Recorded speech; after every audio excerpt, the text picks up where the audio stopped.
బుడమేరు పొంగి పొర్లి బుడమేరుకి కొన్ని చోట్ల గండి పడడం వల్ల బెజవాడలోని కొన్ని ప్రాంతాలను వరద నీరు ముంచెత్తినటువంటి నేపథ్యంలోనే ఆంధ్రప్రదేశ్ ముఖ్యమంత్రి ఈ వరద ప్రాంతాల్లో ఆయన పర్యటించడం జరిగింది. అలాగే ఆంధ్రప్రదేశ్ ప్రభుత్వం నుంచి అక్కడ ఏ ఏ ప్రాంతాలైతే వరద ముంపుకు గురయ్యాయో ఆయా ప్రాంతాల్లో సహాయక చర్యలు ముమ్మరంగా చేపడుతున్నటువంటి నేపథ్యంలోనే అసలు ఈ బుడమేరుకి ఎక్కడెక్కడ గండి పడింది, అలాగే ఈ బుడమేరు వల్ల ఎన్ని వందల సంఖ్యలో ఇల్లు మునిగిపోయాయి అనేది నిన్న ఆంధ్రప్రదేశ్ ముఖ్యమంత్రి చంద్రబాబు గారు ఈ బుడమేరు వాగులోకి దిగి మరీ ఆయన ఒక ఏరియల్ సర్వే నిర్వహించినటువంటి నేపథ్యంలోనే ప్రస్తుతం మనం ఈ బుడమేరు మీద నిర్మించినటువంటి రైల్వే వంతెన మీద ఉన్నాం.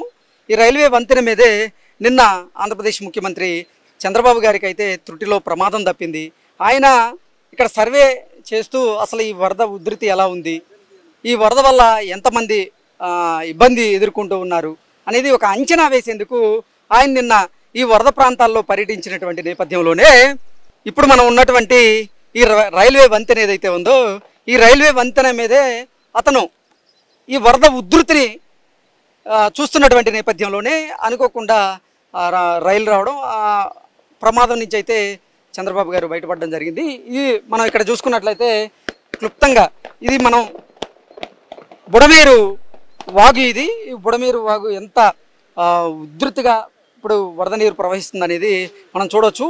ఈ బుడమేరు వాగుకి కొన్ని చోట్ల గండ్లు పడ్డాయి. ఆ గండ్లు పడ్డ వాటిల్లో ఇప్పుడు మనం మాట్లాడుతున్న ప్రదేశం కూడా ఒకటి. ఇక్కడ మనం చూసుకున్నట్లయితే ఇదేమో బుడమేరు వాగు, అది ఏలూరు కాలువ. అంటే ఈ బుడమేరు వాగుకి ఇక్కడ కొద్దిగా గండిపడ్డం మనం క్లియర్గా చూస్తున్నాం.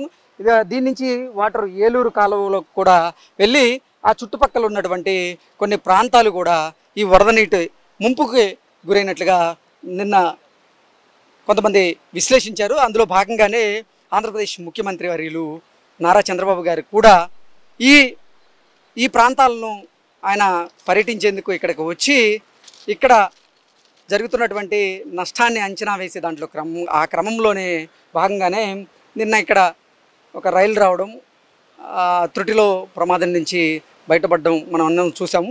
మనం చూసుకున్నట్లయితే నిజంగా ఈ బుడమేరు వాగు 6వ రోజు కూడా చాలా ఉధృతంగా వరద నీరు ఈ బుడమేరు వాగులో ప్రవహిస్తూ ఉంది. ఇక్కడ మనం చూసుకున్నట్లయితే గండి పడింది, ఈ గండి మనకు క్లియర్గా కనపడుతుంది. గండి దగ్గర చూసుకున్నట్లయితే సుడులు కూడా వస్తూ ఉన్నాయి.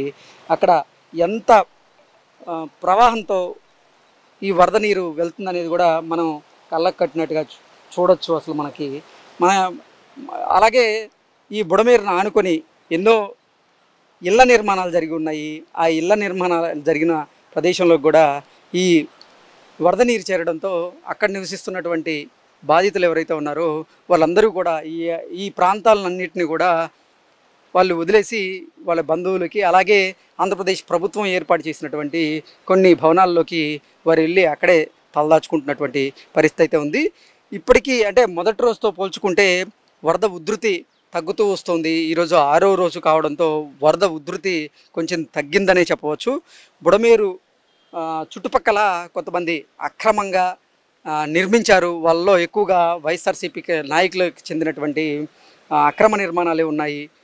వైసీపీ పాలనలో అధికారాన్ని అడ్డం పెట్టుకొని కొంతమంది ప్రజాప్రతినిధులు, అంటే వైఎస్ఆర్సీపీలో ఉన్నటువంటి కొంతమంది ప్రజాప్రతినిధులు, అలాగే జగన్మోహన్ రెడ్డి క్యాబినెట్లో ఉన్నటువంటి కొంతమంది మంత్రులు అధికారాన్ని అడ్డం పెట్టుకొని ఈ బుడమేరు వాగుకి సమీపంలో ఉన్నటువంటి కొంత భూమిని వారు ఆక్రమించి ఆ భూమిలో అక్రమ నిర్మాణాలు చేపట్టినట్లుగా, ఆ అక్రమ నిర్మాణాల వల్లే ఈ బుడమేరు వాగు కూడా పొంగినట్లుగా కొంతమంది రాజకీయ విశ్లేషకులు అయితే తమదైన శైలిలో విశ్లేషణను అందజేస్తూ ఉన్నారు. ప్రస్తుతం మనం చూసుకున్నట్లయితే బుడమేరు వాగు చాలా ఉధృతంగా ప్రవహిస్తూ ఉంది.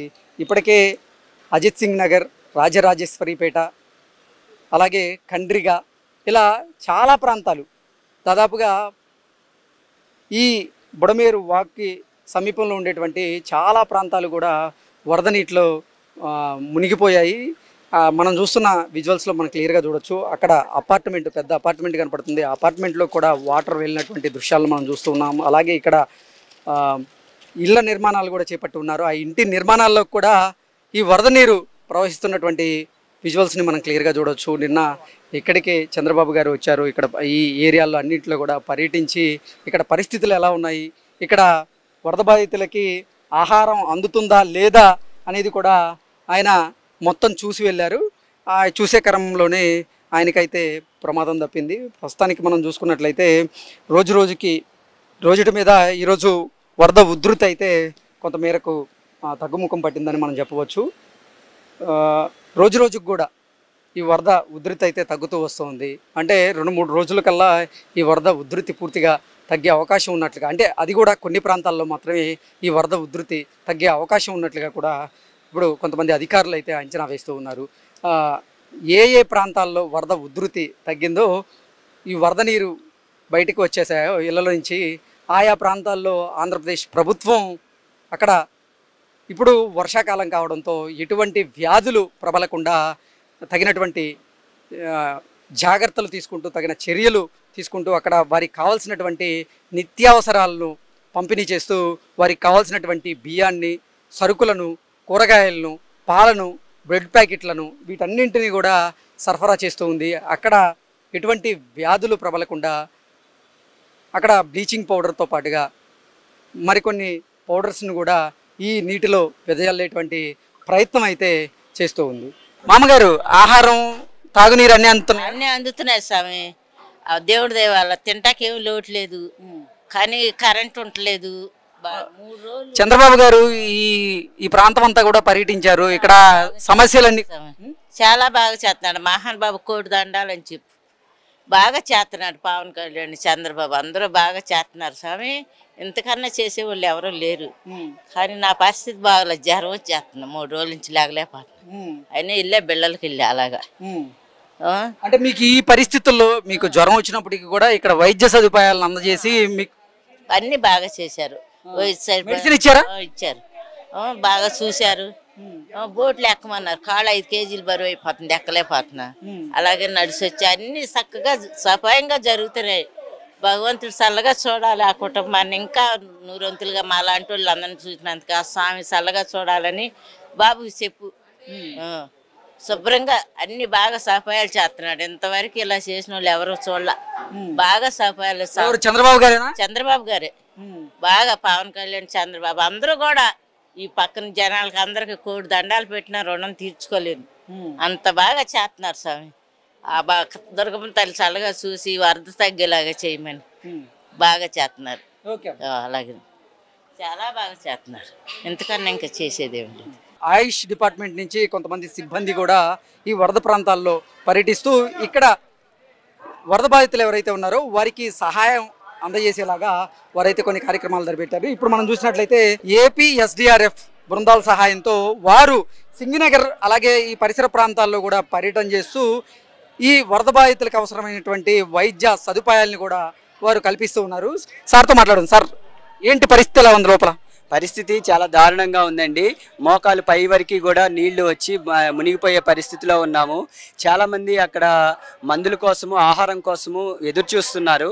మేమైతే ఆయుష్ డిపార్ట్మెంట్ నుంచి ఆయుర్వేద మందులు, హోమియో మందులు, ప్రివెంటివ్ కోసము, తర్వాత మోషన్స్ తగ్గేదానికి, జలుబు, దగ్గు, జ్వరాలు ఇటువంటివి ప్రబలకుండా ఉండేదానికోసము మేము మందులు ముందుగానే మేము వర్షాకాలం అసలే పైగా వరదలు వచ్చినటువంటి నేపథ్యంలో కొంచెం సీజనల్ ఫీవర్స్ కానీ సీజనల్గా వచ్చేటువంటి కొన్ని రోగాలు ప్రబలేటువంటి అవకాశం ఉన్న నేపథ్యంలో ఏ మందులు ఎక్కువగా ఇస్తున్నారు వాళ్ళకి?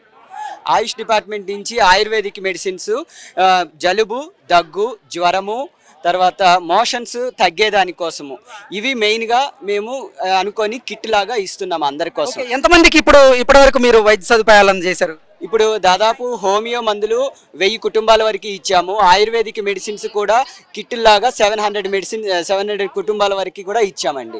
అక్కడ లోపలికి వెళ్తే చాలా దారుణంగా ఉన్నారు. ఇంకా సహాయం ఉంటే చాలా లోపలికి వెళ్తే బాగుంటుందని నేను అనుకుంటున్నానండి.